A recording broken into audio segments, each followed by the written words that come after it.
नमस्ते. तर आज आपण इतिहास आणि भूगोल या दोन विषयाचे क्वेश्चन मी इथे टाकलेले आहेत, ते बघून घ्याल तुम्ही.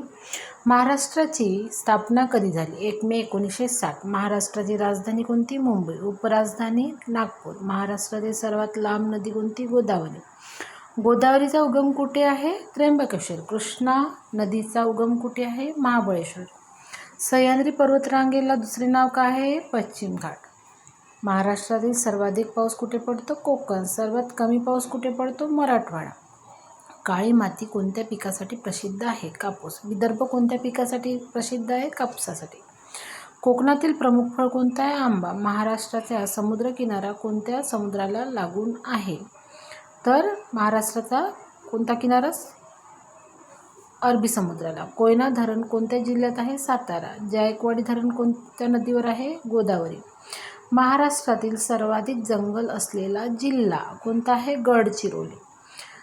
सह्याद्री पर्वतरांगा कोणत्या दिशेने पसरलेल्या आहेत? उत्तर दिशेने. महाराष्ट्राचे क्षेत्रफळ किती आहे? 30,07,713 चौरस किलोमीटर. महाराष्ट्र भारतात क्षेत्रफळानुसार कितवा क्रमांक आहे? 3रा. खानदेशात कोणती माती आढळते? तर काळी माती. भीमा नदी कोणत्या नदीची उपनदी आहे? कृष्णा. महाराष्ट्रात किती जिल्हे आहेत? 36. विदर्भात प्रमुख नदी कोणती? तर वर्धा. पश्चिम घाटाला काय म्हणतात? सह्याद्री.